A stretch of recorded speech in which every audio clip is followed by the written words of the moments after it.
Hello, everyone, and welcome to ESTRO 25. So, here we are on a Monday, bank holiday back home. Not for us, we're here working, but we wanted to introduce our next guests. Hi, my name's Shabnum Akhtar. I'm a radiotherapy clinical specialist from Southampton. Everyone calls me Shabs. Hi, I'm Amy. I'm a technical lead radiographer at Southampton, and I work as a senior lecturer at Health Sciences University in Bournemouth also. So, we wanted to invite you on because we were intrigued by some of the work that you are presenting here at ESTRO. Do you want to tell us a little bit about it? I presented a efficiency data presentation on a line RT.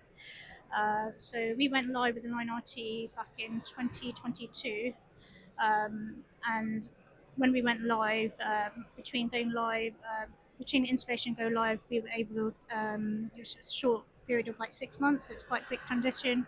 We were able to reduce our treatment times quite significantly by 3 minutes per patient a week. Oh, wow. Which is significant for anyone who knows about treatment times. Exactly. We know it's all about time as well as accuracy. The more patients you can get in, the increased likelihood you can reduce your waiting time. So that was a bill kind of pulled from that.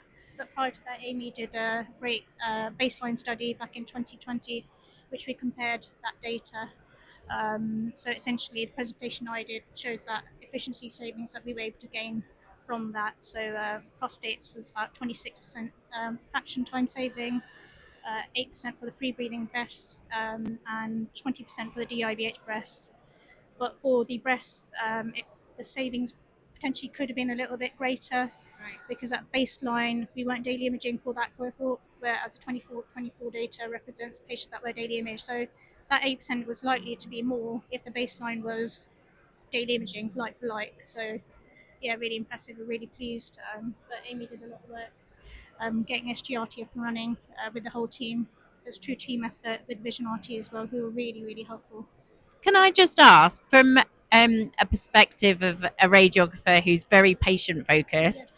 how did the patients find it? I know for a lot of patients they maybe know no different, Yeah. but did they find that it was just so fast that they maybe didn't have the interactions with the radiographers that they needed? What wraparound care and support do you offer? No, actually, people really pleased to be on the bed less, Yeah. because people find it quite anxious, particularly if you've got people that have got slightly sensitive bladders. There's always one that is worried that they might not be able to last a session, or ladies particularly that don't like being undressed on the bed for long. So it was quite important for them. But I said, our things of our patient information side of it doesn't change. Our pick chats are scheduled separately, so we still give them that dedicated time. And because they're on the bed for less time, you have more time to talk to them afterwards, or even direct them to another radiographer. So I don't think it impacted. Do you think? I don't think it did. No, I mean, I think patients are very positive about not having tattoos. And as a centre, we dropped tattoos within about 3 months, maybe slightly less actually, for any patient we were using surface guidance for, because we were just not looking at them, for pretty much as soon as we had the systems installed. So there was just no point in carrying on doing that to patients. So so I think that is a massive patient benefit. Sort of anecdotally, the treatment process just feels a bit smoother. Like you're not trying to, it's much easier to align patients. There's less manual handling. And I think so. The data that we've gathered is solely looking at the time the patient's on the bed. So it's efficiency from when you get the patient on the bed to when you get them off the bed. And I think from that part, patients would like it to be as quick as possible. And sort of as far as I know, I haven't sort of looked at the literature more recently, but definitely when I did the baseline study back in sort of 2020, it was there was hardly any literature looking at on bedtime. It was all sort of the flow of the department, and it was more looking at like in room time, if you see what I mean, and how you can improve that. So yeah, there's not much literature around how you make that time quicker, but I think we had quite a robust baseline study that I did as part of my dissertation for my master's module. So it was published in the Journal of Radiotherapy Practice, and it sort of really identified, unsurprisingly, I suppose, the key time points that add a lot of time are setup and image guidance. And because we had that robust baseline, when we were putting in sort of business cases for SGRT, we could evidence that actually that setup time is something we really want to improve. So that really helped having that kind of robust audit in place. And then Shabs has obviously repeated it now that we've had SGRT in place for 2 years, 3 years? 2 years after. Yeah, 2 years. So, so that I think it was sort of really helpful having that evidence, really. I think the manual handling side is something we don't ever think about. Thinking, obviously, at university, getting taught do it properly, but when you get into practice, you don't do it very well. But I wonder if that would be part of something commissioning related for, 10 years down the line, our radiographer is going to be able to continue lifting all the heavier mobilization. But actually, if we have something like surface guided, would that be something that would help? Would be quite interesting. Yeah, definitely. And I mean, I suppose, you could audit like MSK injuries or something. It's usually the biggest one, isn't it? Yeah, from my but it is much nicer for everyone, and you can almost say to the patient, "Oh, just move slightly over to the left," or you can see where they need to go. So, yeah. So in terms of kind of the research that you've done, what is the next step? Are you going to do more research? Are you planning on changing practice at all? To be honest, I've not really thought about it. I think it would be quite. Yeah, sorry to put you on the spot. I don't know, Amy. What do you think? I think we always need to keep an eye on our efficiency. So I think the way I collected the baseline data, it was manually. So it's during COVID. So I couldn't go and stand on the Linac with a stopwatch because that would have been quite off-putting for everyone anyway, and I wasn't allowed to.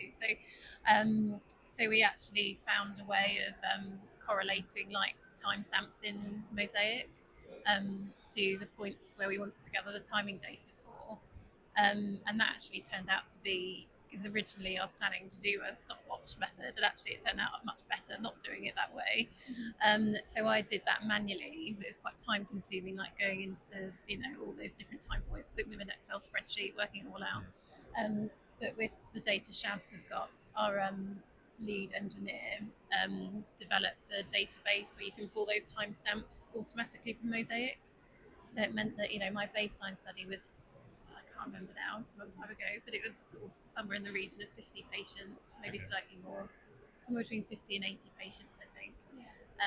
And you pulled data for, how many was it for the audit you presented? So we ended up with 197 prostates, 123 free breathing breasts, and 123 DIVH breasts. Could have gathered more if we had more time, but we can absolutely do that again. And from the difference in the sample size that we've got, that's got bigger, it's shown that we were still saving time. If we ran it for longer, for more patients, I'm sure it would say the same thing. But I think I agree with Amy, it'd be good to keep on reassessing, because other things in practice change, don't they? Imaging tolerances or even other techniques. So it might be a case of looking to future, what else has changed?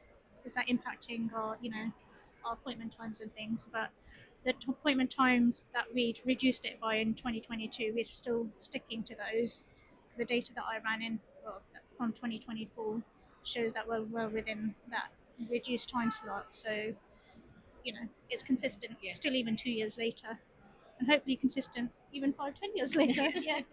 And I think making sure you evaluate the impact. I think once we've got technology in place and we start using it, we don't often take the time to evaluate its impact as much as we could, and I think that in turn helps other centres, because hopefully other centres could use our data to evidence that there's an efficiency to be had. So I think evaluating it and then disseminating that is really important as well. I think it's quite interesting. I've just never really considered the efficiency side. I think the stopwatch is a good thing that you're not doing it. I'm trying to remember when people used to come and check your hand hygiene. You could always know when they're there because the cameras would be changing. So it's things like that. How do you get the next generation of therapeutic radiographers to consider efficiency more?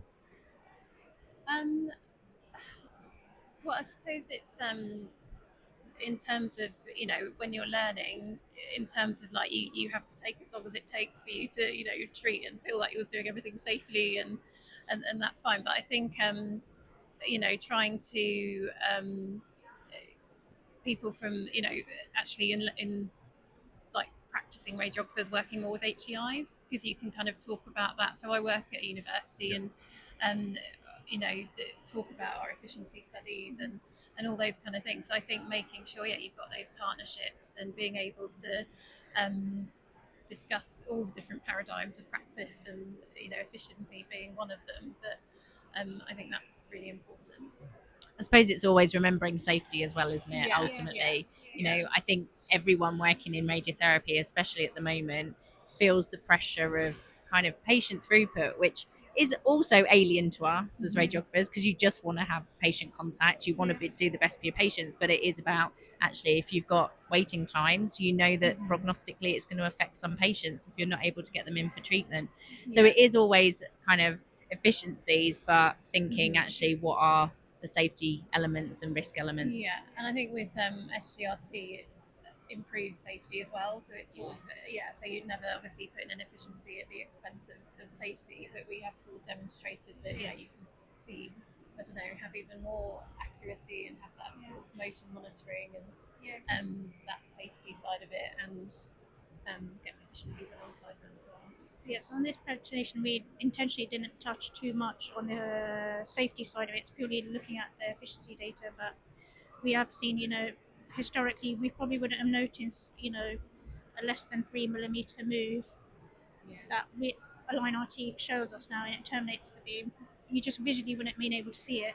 You can see like a big movement. We knew, your margins account for some motion, so there is an accuracy gain on that. So potentially it's probably something that we could look at maybe auditing. See, like when the systems are commissioned really extensively, so we know that the sort of that motion management is very, very robust. I can't remember what the figures were, but it's sort of, I think it's sub-millimetric as to when it'll sort of interrupt the beam if there's even a slight motion, and then as a user you can we have the department protocols on what sort of levels we'd set to have the beam interrupted. But I think I might remember correctly. Correct me if I'm wrong. I think the amount of imaging we were doing was comparable to before, if not maybe reduced repeat imaging at the time. Yeah. So we haven't looked at a bigger scale than we did then, but that shows in itself it's still accurate or relevant. Yeah. Any advice for people who work clinically and are actively scared of research? Because you absolutely see it. You talk about, are you going to do some research? Managers are like, we need more research output. And you see the radiographers go, oh, not for me. What advice would you give? I would say actually don't be afraid. It's quite exciting to, be contributing to the future change in radiotherapy. It's what we all want. We want to improve, don't we? And data collection can be monotonous, but analysing the data is quite rewarding, and putting it into a presentation or presenting it at a stage like ESTRO is very rewarding. And that's how the future workers are going to learn. I think we should push for encouraging people to get through that. I would say don't be afraid. It's not scary. I find it quite interesting and exciting, but that might just be me. Yeah. Well, I think it's really important. And I think, I don't know, the term research, people might think, I have to run like my own RCT or, so that, and it's not the case. Like this study that we've done is, it was an audit, it wasn't anything complicated in terms of what data we gathered, and actually it's had quite a huge impact. Yeah. I think, we got a new technology, we evaluated it, we disseminated that, and it was in the Radiotherapy UK, the productivity report that they published very recently. So our data around SGRT and the efficiency, it was published in there. So I think, I don't find research scary. I really, really enjoy that aspect of my role. So I would encourage everyone to get involved where they can and do what kind of interests them, really. You do work at a university though as well, don't you, Amy? Well, thank you so much for joining us. We really appreciate it, and enjoy the rest of ESTRO. Thank you for having us. Ta-da!